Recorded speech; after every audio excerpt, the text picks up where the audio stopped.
In our collective imagination, the medieval castle stands as the ultimate symbol of safety and power, an icon of impregnable strength.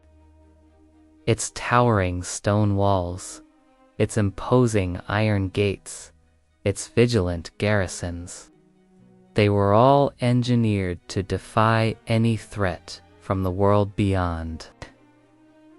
We picture the Lord within, ensconced in stone and steel, wholly insulated from the war, pestilence, and chaos that stalked the common man. But history has a way of finding its own path, of seeping through even the finest of cracks. And sometimes, a fortress's greatest vulnerability lies not in its high walls. The answer, as strange and as terrifying as it may be, is found in a place of utmost privacy and profound filth. We speak of the Garderubada medieval toilet.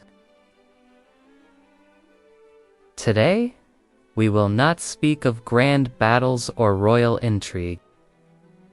Instead, I will guide you through a tale lost to the annals of time. A dark chapter written not with ink, but with blood and waste. The tale of Baron Alaric von Grau and his fortress, Schattenberg. Shadow Fortress. It is a tale of how a symbol of comfort and status became a direct gateway to hell, and how a man's greatest fear can rise from the one place he is most exposed. Life in the medieval period was dangerous, dirty, and short. The common folk had no escape from the grime of communal latrines. Even the kings and queens of Europe had to share them with servants and courtiers. Before we get into it, be sure to hit that like button and subscribe for more content. However, as the wealthier classes grew increasingly aware of the link between sanitation and health, privies became a feature of grand homes and castles. Privacy was a luxury rarely afforded to anyone in the medieval world. For someone like Baron Alaric von Grau, master of Schattenberg, this was an opportunity to escape the ever-watchful eyes of his peers and get a moment of peace. Alaric's paranoia was legendary. He was known to keep his windows shuttered during the day, so as to not reveal the layout of his castle to potential attackers. Did you know about the design flaw in the stone walls? Let us know in the comments below. And don't forget to like and subscribe for more videos like this. He also kept his banners furled so as to avoid giving away his location to enemy spies. Even his privy offered him some peace of mind. Unlike other barons in the region, Alaric chose to install a privy in his main residence. The rush of the wind from below was his only companion. It was the one place in his fortress of suspicion where he felt truly alone, and therefore truly safe. Little did he know, a shadow was gathering at the base of his walls, watching and waiting for the perfect moment to strike. Most of these structures were built into the thick stonework of the castle walls, leaving little more than a small opening for use. While convenient, these structures were not without their dangers. While not without their risks, the benefits of the garderobe outweighed the drawbacks in the minds of most builders. And as such, they continued to grow in popularity throughout the medieval period. Because they were often built into the thickest parts of castle walls, they created an almost vertical tunnel through the thickest parts of the fortress. All it took was a determined enemy soldier to climb down and slip inside. Once inside, they would be protected from prying eyes and could make their way to the top undetected. From there, they could open a hatch or window and let themselves into the castle. Waste would then travel down a chute built into the wall and deposit into a waiting moat or a cesspit at the bottom. This design prevented waste from building up inside the privy and eliminated the need for messy.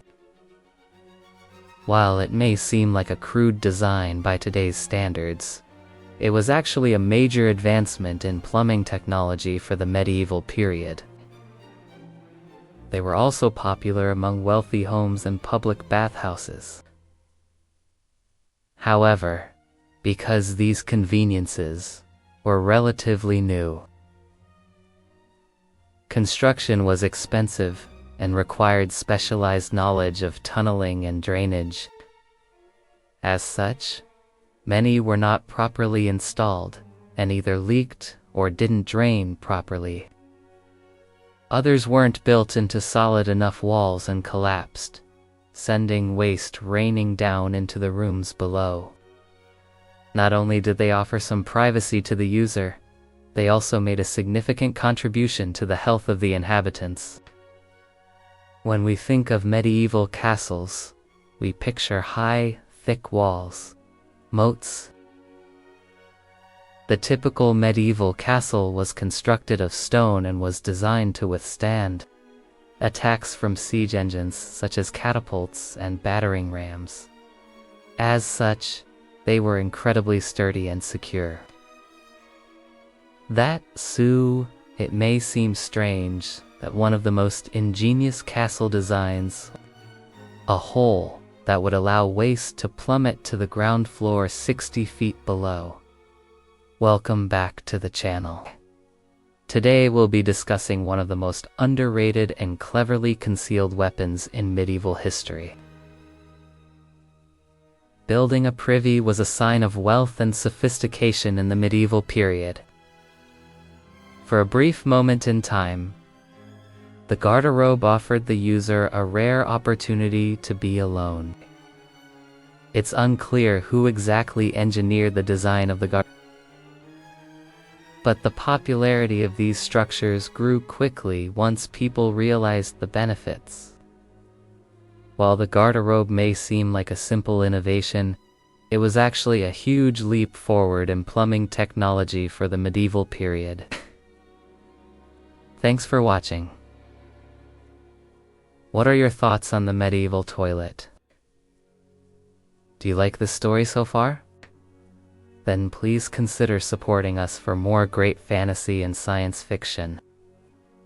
The stones of Schattenberg were not the only things haunted by a grim past. So too was the Baron himself.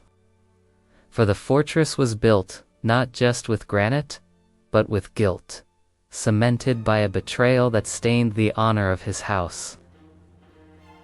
Alaric had not been born the first son. That right belonged to his elder brother Leofric, a man said to be as kind as Alaric was cruel. Leofric was a man who saw the good in the world, a flaw that would prove his undoing. During a border skirmish, a conflict Alaric himself had instigated, Leofric was struck down. The official account, the one sung by bards in Alaric's Bay, spoke of a stray enemy arrow, but whispers, persistent and venomous, as ivy on a crypt, told a different story.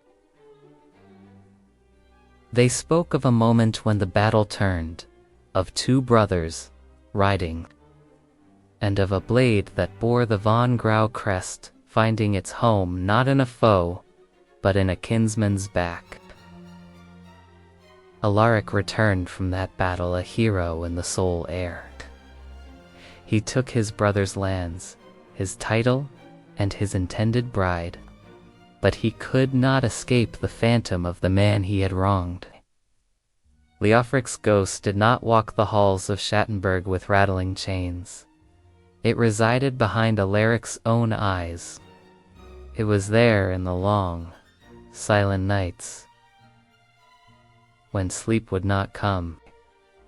It was a phantom ache in his soul, a constant, low thrum of fear that one day this was the true architect of Schattenberg's mighty walls. Every tower was a monument to his fear, every guard a shield against a retribution he knew he deserved. He trusted no one. He tested his food for poison, slept with a dagger under his pillow, and saw assassins in every flickering shadow. Yet, in his meticulous paranoia, he had overlooked the one gaping wound. That vertical tunnel, slick with the filth of years, was a flaw he never considered. Who, in their right mind, would even contemplate such a route? Who would brave the suffocating stench, the crawling vermin, the utter blackness, just for the chance of reaching a target? The answer was simple. Someone with nothing left to lose. Someone for whom revenge was not merely a desire, but the very air they breathed. Far from the castle, in a hovel where Leofric's memory was kept alive like a sacred flame. He was Gregor, once Leofric's, a man who had witnessed the betrayal on the battlefield and had lived with the burning image. He was an instrument of vengeance, honed to a single, terrible point. And he had been studying the Shadow Fortress for 2 years, not its walls, but its waste.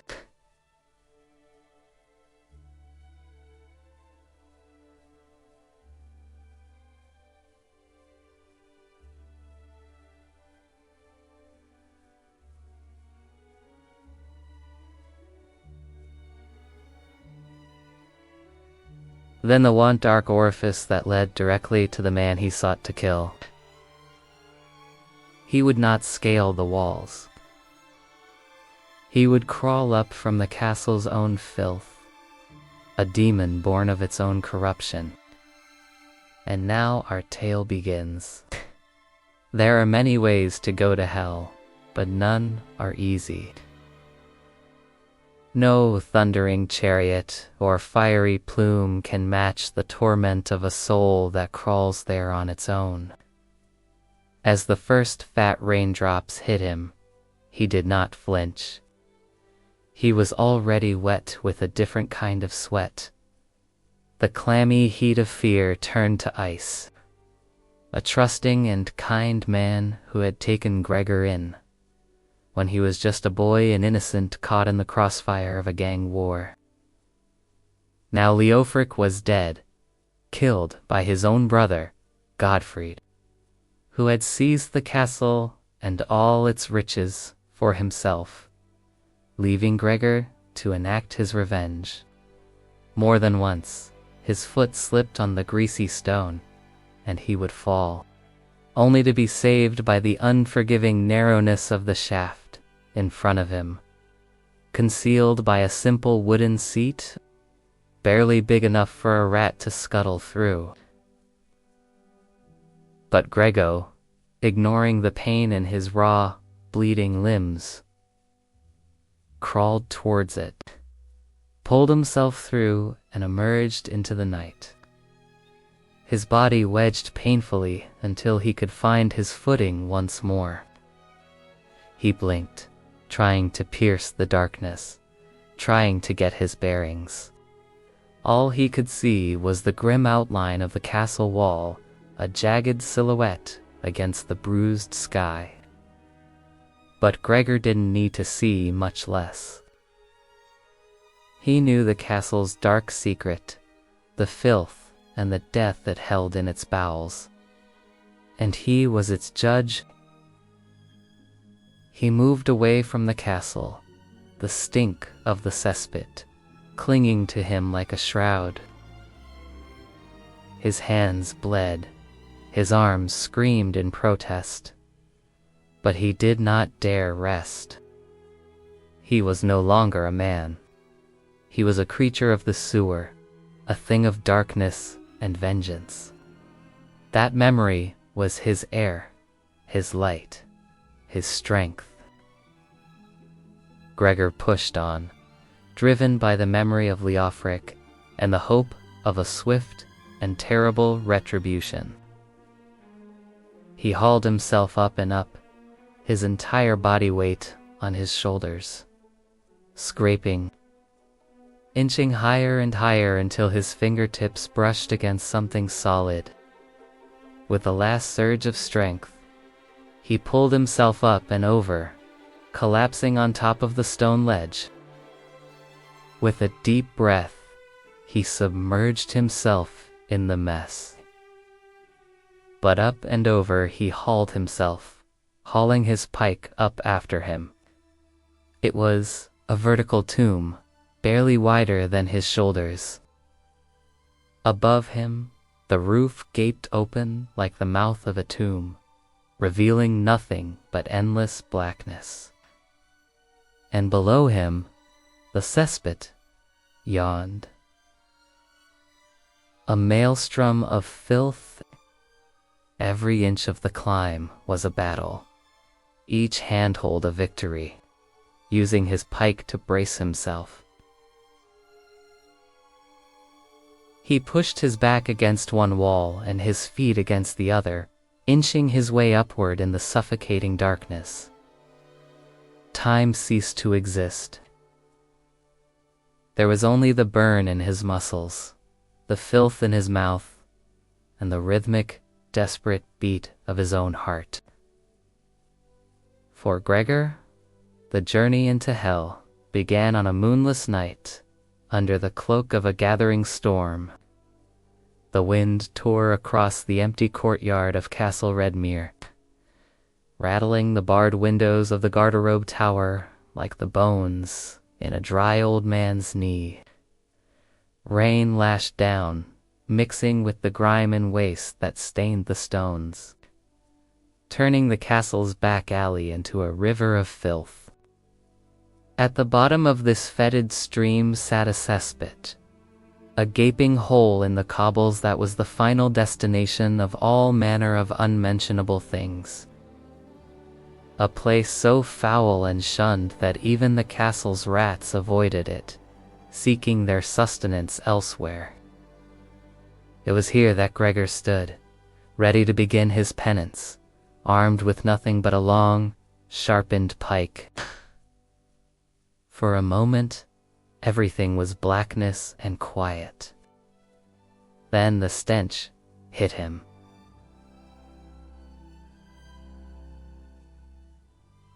Then the stench hit him. The devil himself would have reeled back, gagging at the thick, viscous soup of decay that surrounded him. Yet Gregor pushed on, wading chest deep into the liquid filth. The cold was a physical blow, a vile baptism that stole the air from his lungs. He moved to the center of the cesspit, where the water was thickest and the darkness most profound.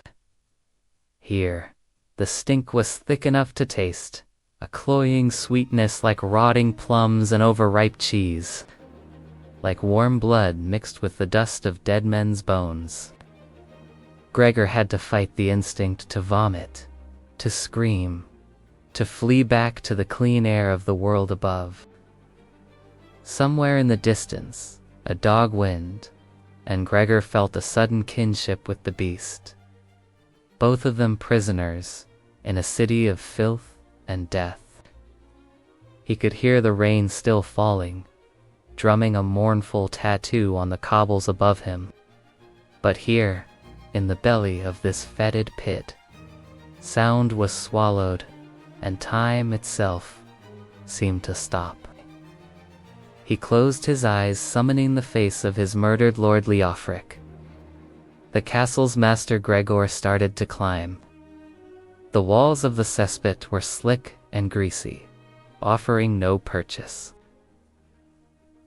The scrabbling of rats, disturbed by his passage, echoed around him, their small bodies brushing against him in the black.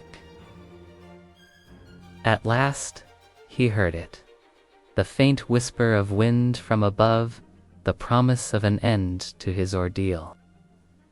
He was in a small, cold room, the entrance behind him, the only window barred. A cold wind hit him, nearly knocking him off balance. Well, now that's a fine mess you got yourself into, old friend. All right, let's just get this out of the way first. No, you can't keep your head if you play the fool. Charge into certain doom and get skewered by a pointy end. And no, if you didn't actually watch the video, you have no idea what you're talking about. And set them free is to address and resolve whatever it is that's keeping them from moving on.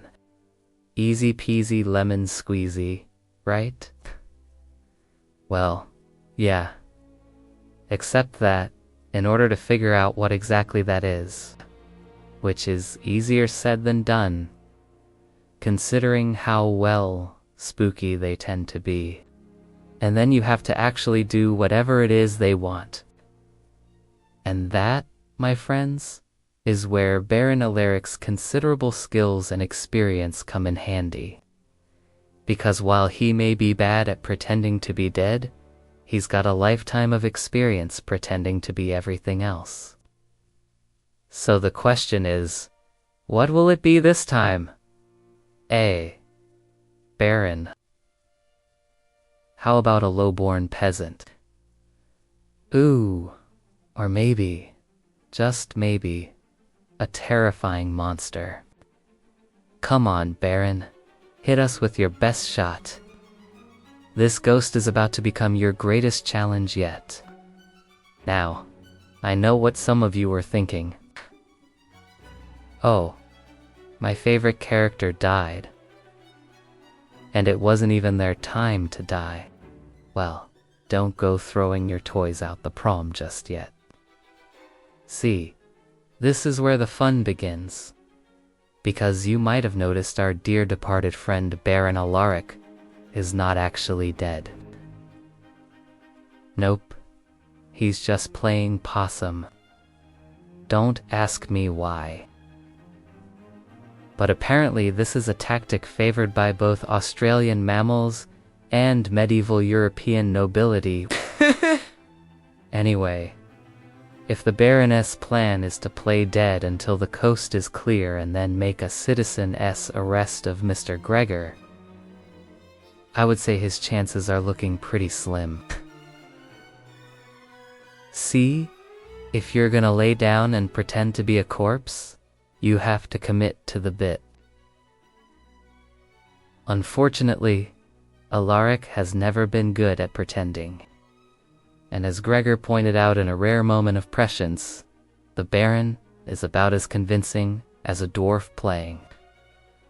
Hamlet, as a blind man leading the sighted as a corpse, with a pulse the size of a war drum solo. In other words, in point of fact, Alaric sucks at pretending. So while the Baron may indeed be alive, it's very unlikely anyone will buy his act. Unless, of course, he's counting on someone else to do the heavy lifting for him. Someone like, say, Joffrey, his younger, dim-witted son, whose weapon of choice is a frying pan.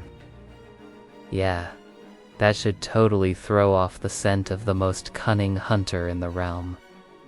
What could possibly go wrong? Now, normally, I wouldn't dream of commenting on the tactical acumen of a veteran monster slayer, But come on. Just hand me the frying pan. Son. Okay. So maybe Baron's lair isn't quite the tactical genius he used to be. That has to count for something. Not to mention, he is probably due for a well-earned nap after that whole slaying the beast of Blocken incident from last Tuesday. Still, I feel like somebody ought to tell him he's facing a special kind of foe here. One that doesn't play by the usual rules. See, ghosts aren't like trolls or ogres or other nasty critters. They're motivated by something other than mere maliciousness. Yes, there is an element of trickery to their nature. Sure, they can be vindictive little shits sometimes, but usually there's a method to their madness. More often than not, they're trying to set things right. That is, if you believe old wives' tales and centuries of folklore, of course. He probably doesn't. See,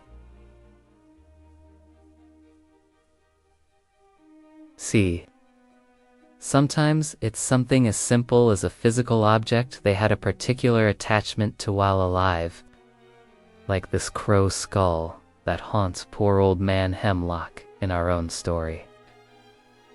Other times it's a more abstract concern, like the need to protect loved ones from some dire threat, or to punish those responsible for a grievous wrong. In some rare cases, it can be something as complex as existential angst.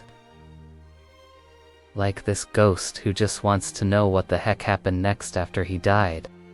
Now, the only way to appease a ghost, to finally lay them to rest.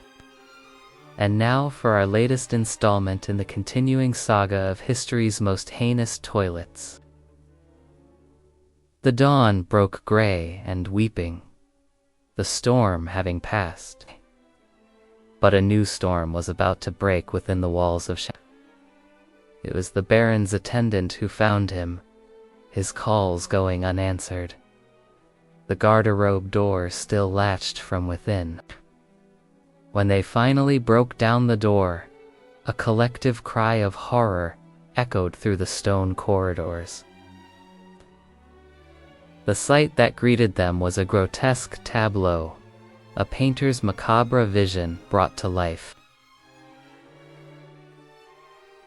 While assassination by privy was rare, it was not unheard of.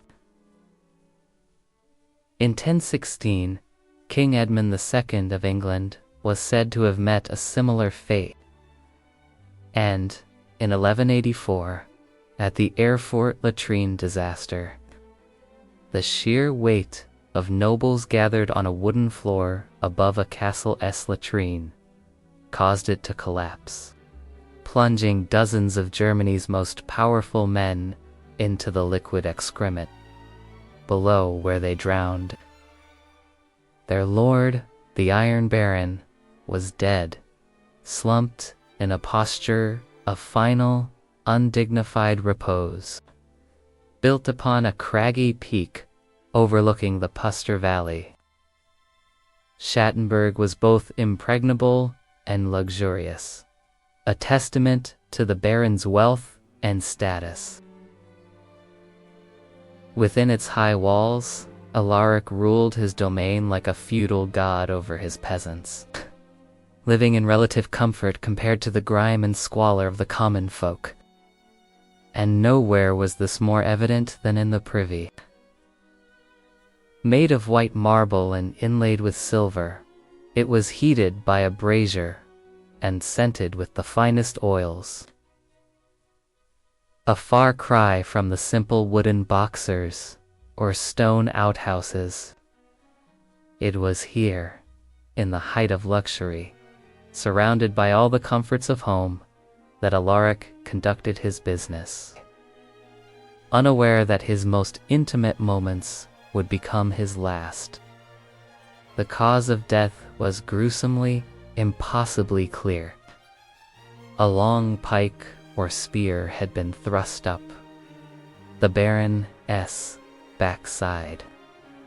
It teaches us that history's most terrifying moments often come not with the clash of armies, but in the silence of a small, cold room where a man believes himself to be utterly and completely alone, and emerged through the front of his person, lodging itself in the wood, paneling above the privy hole. The Baron's face was contorted in a silent scream, his eyes wide and staring, frozen in the throes of terror. Blood painted a grim picture on the white stone walls, making a mockery of the heraldic beasts that adorned them. The chamber pot beside the throne was overturned. Its contents splashed across the floor, a final, desperate attempt at escape. The castle was sealed, every guard, servant, and guest questioned. They searched for a hidden assassin, a secret passage, a hint of conspiracy, but they found nothing. The walls were unbreached, the gates secure. There was no sign of forced entry, no indication of a struggle.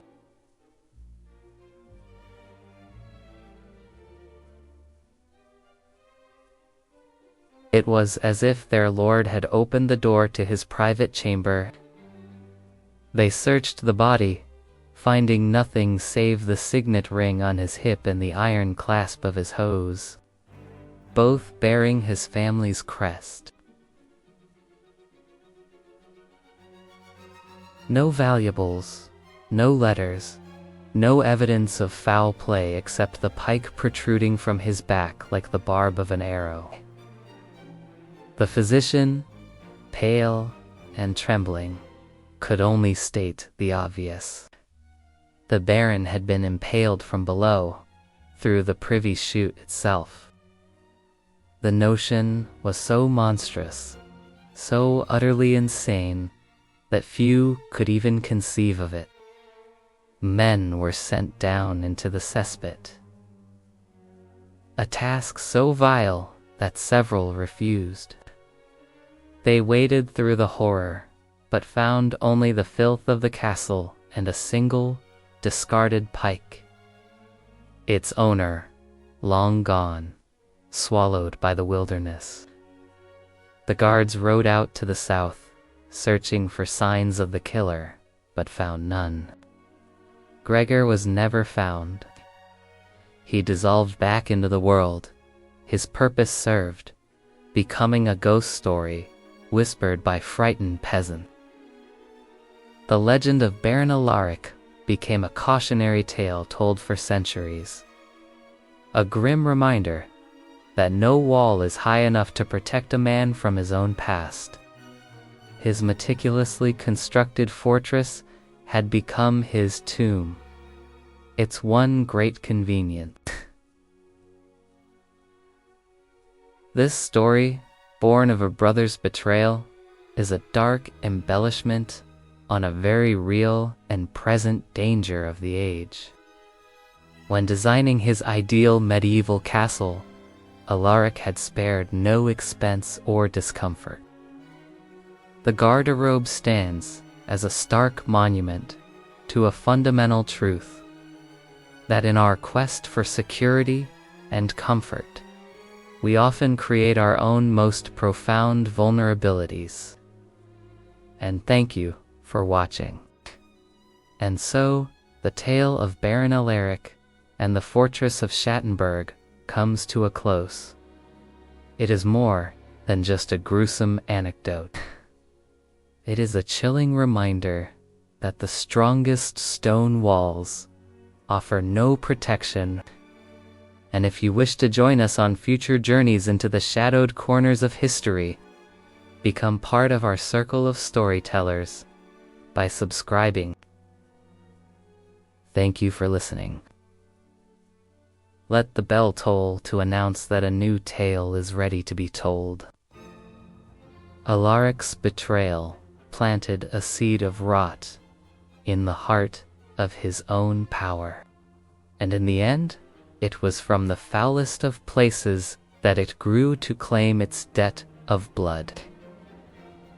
This story, and the real historical events like the Erfurt latrine disaster or the death of King Edmund Ironside, they expose a stark truth of the age.